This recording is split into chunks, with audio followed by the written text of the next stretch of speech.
molecular tools in bioinformatics. This is basically the toolkit that we use in order to study bacterial genetics primarily. In this first slide, you can see the different omic approaches, the first of which are genomics, in which we analyze DNA sequences. We can transcribe the DNA into messenger RNA and do transcriptomics, which gives us a good understanding of gene expression in bacteria under different circumstances. So again, we can modify the environment, for example, and look at changes in the transcriptome. We can then translate the messenger RNA into protein and do proteomics, in which we isolate total proteins from microbes, or bacteria in particular, and use the array of proteins that are expressed in order to understand the physiology and gene expression of the bacteria. Genomics is basically the study of the molecular organization of genomes, information content, and products that they encode. We find out about the network of interconnected circuits within bacteria, so we can link gene products to each other and create functional pathways, even without studying them. That's the great part. So no wet lab work needs to be done when you have genomic data. Obviously, later on, you would do hypothesis-driven wet lab work to confirm the circuits that you've created. But it also gives you a window into entire microbial communities. One of the things that we've known forever is basically that not forever, but as long as we've been doing molecular genetics, is that most of the bacteria in any given sample would not be culturable on the media or the environmental conditions that we use. We call it the great plate count anomaly, in which maybe less than 1% of the microbes in an environment can be cultured under the conditions that we have available to us in the lab. And so using a genomic approach gives us great insight into the types of microbes in there, as well as their metabolism. And of course, evolutionary insights are important takeaways from genomics. These give us the ability to, for example, compare genomes of a pathogen and a related beneficial symbiont. And by looking at their genomes, we can understand how the pathogen, for example, evolved from the symbiont or vice versa. So some of the tools that we use for genomics include kit-type genomic DNA isolation. And so when I say kit, I mean kits that are pre-assembled chemicals, usually column-based, for extraction and isolation of genomic DNA, or RNA for that matter. So these kit-based approaches are pretty straightforward. We used to use the old school phenylchloroform extractions and so forth. We do that in Bio 475, just so you can get an experience with collecting DNA pellets and things like that. But it's a little bit trickier to use those approaches, and they involve phenol and chloroform, which are toxic and caustic. So in this particular case, you would lyse a sample using some reagents that would break open the bacterial envelope, that would break open the lipid membrane, that would break open peptidoglycan, and take all the cell extract in this lysis material and run it through a column that specifically binds DNA. The bound DNA can then be washed, and then you dump the wash, and then the column can be placed onto a clean tube, and then you can elute that DNA into a clean tube, and it's pretty high quality stuff. And it's easy to do too. Here's my 9-year-old doing a kit-based genomic DNA extraction from a bacterial cell.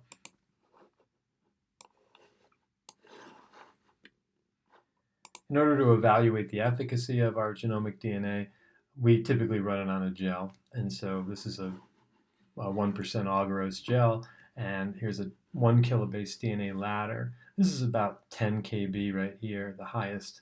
And what you're hoping for is high molecular weight bands of high quality genomic DNA. This is a smear which suggests that our DNA somehow was contaminated and degraded by nucleases. So again, these would be good high quality genomic DNA. And we can then use a spectrophotometer, for example, to estimate concentration and purity to give us a quantitative evaluation of concentration and purity. So these protocols that don't use phenol and use these columns typically are based on the addition of chiotropic salt to a silica-based column. And so again, the idea that the chiotropic salt would remove water and replace that water with a sodium, positively charged sodium ion, so that when the nucleic acids are run through the column, the negatively charged phosphodiester backbone will bind to the sodium and stick it to the column. So then all you have to do is add an elution buffer or even just pure water, some pure sterile water to the column that will release your clean DNA and allow you to collect it. One of the things that we need to do once we've isolated DNA is determine the DNA sequence if we don't already know it. And so the Sanger sequencing method is the most commonly used. It's sort of the first generation sequencing. It's what I used to do manually in my lab way back in the day with radioactive nucleotides. And so the Sanger system looks a little bit like this. And it's a step-by-step. This cartoon just kind of shows you a step-by-step and gives you the principle of Sanger sequencing. The first thing is the isolated unknown DNA fragment. And then the second step, you denature the DNA. And so now it's single-stranded. The next thing you do is add a specific primer for what you want to sequence. And then you can load your DNA polymerase and nucleotide mixture, so regular nucleotide mixture, so deoxy-ATP, deoxy-CTP, deoxy-GTP, and deoxy-TTP. In addition, and they're placed in separate small reaction tubes with regular nucleotides, as I said, so these dideoxys are placed into tubes with these deoxys. And so each of these tubes then contains a reaction mixture with everything that you need, again, the DNA polymerase, the primer, and the target sequence and the nucleotides. But you also add a dideoxynucleotide, a single dideoxy. So here's dideoxy G plus dideoxy C plus dideoxy A plus dideoxy T. And then you incubate that and you'll get amplification. So in that particular case, the polymerase will go through and lay down bases.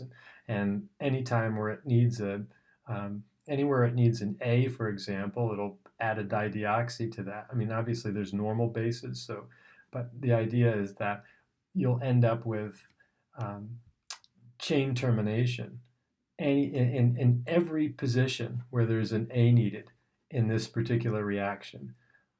And you'll get chain termination in every position where there's a dideoxy G added, like in this tube here.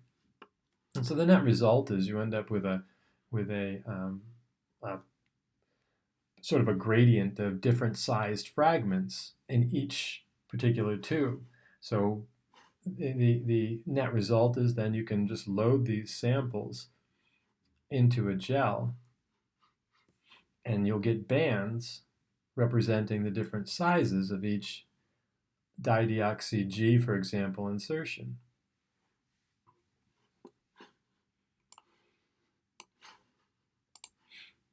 And so in case that wasn't particularly helpful, you can use this particular Sanger DNA sequencing and capillary electrophoresis animation in order to help you out with that. And so here's the URL. And that's a really good animation. It just gives you at the end of the day, your results, at least when I used to do it, look something like this. So here's your dideoxy A reaction, your dideoxy C reaction, dideoxy G, and dideoxy T. And so here's your dideoxy A reaction that's loaded on this gel. Here's your C reaction, your G reaction, and your T. And so again, this is just a big long gel, and the bands are run from, they're loaded here at the negative end, and then they migrate towards the positive end. And so you end up getting a string of bands that represent different DNA fragment lengths terminated by a dideoxy A. And similarly, the same thing happens in these other lanes as well. And so the way you would read this then is you would put your little piece of paper or something over here and then just run right up. So this for example, this first base is a T. The second base is a G. The third base is a T. The fourth base is an A. The fifth base is a C, and so forth. And you could actually string the DNA sequence together. Now, one of the and then once you get a DNA sequence, you can use you can edit the sequence, and you can use DNA analysis software to analyze the sequence. This is a sequence that came off of an actual sequencing machine, DNA sequencer, so it comes in a certain format, and you can visualize the sequence as a series of peaks. And I'll show you, and this is the type of data, not from, it doesn't come from work like this old school approach. You're just analyzing gels like this and stringing the data out. But this DNA sequence comes from an approach like this, where we use automated Sanger sequencing. So again, the concept, the chemistry is the same. The dideoxy A, dideoxy G, dideoxy C, and dideoxy T reactions are prepared separately and then mixed and loaded into a capillary electrophoresis gel. And so you have a machine or an instrument that measures these, that records each of these bases as they move through the capillary. And so you end up with getting a chromatogram like this, and each of these peaks represents, so here's this G right here is this right here, and this C right here is this. And so you can analyze each position looking at the strength of the peak in order to figure out how robust it is. So for that, I wanted you to, again, look at this sequence, look at this workflow, because they talk about all of the, like, for example, capillary electrophoresis and how that works. They talk about how how the sensor visualizes the laser and detector visualize the DNA fragments as they move through the capillary. So again, that'll help you understand this. The next generation of sequencing is post-Sanger sequencing, or second gen, is considered pyrosequencing. This type of chemistry is really, really great and innovative. We have pyrosequencers at Cal Poly, and so we use this approach for some of our upper level classes like Bio 475 and the graduate level molecular class, Bio 501.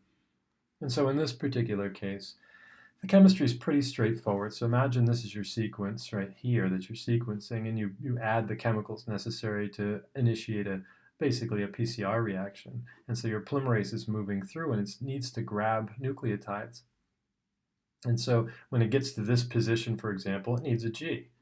And so if it finds a G and incorporates that, the G is dephosphorylated, and the diphosphate that comes off of that interacts with some chemicals that are present in the reaction, like APS. In the presence of this enzyme, basically creates ATP. ATP in the presence of luciferin and the enzyme luciferase produce light, essentially. And so the way that really works, if I back it up a little bit, is there's an individual tiny reaction happening in a small little well. And so the sophisticated instrument will first dump a G. Imagine if the first nucleotide that it dumps in is a G, a dideoxy GTP. If that G is incorporated, then this reaction takes place and you get a blip of light. And so this is how the computer will see it. It'll just give you a big reading like that and say, okay, there was a blip of light when G was added. But imagine if the first base that was added to the little reaction was a C, a deoxy CTP. The C would get added, and the polymerase would grab the C, but it wouldn't want to use it, right? And so it wouldn't incorporate the C, and this reaction would not take place.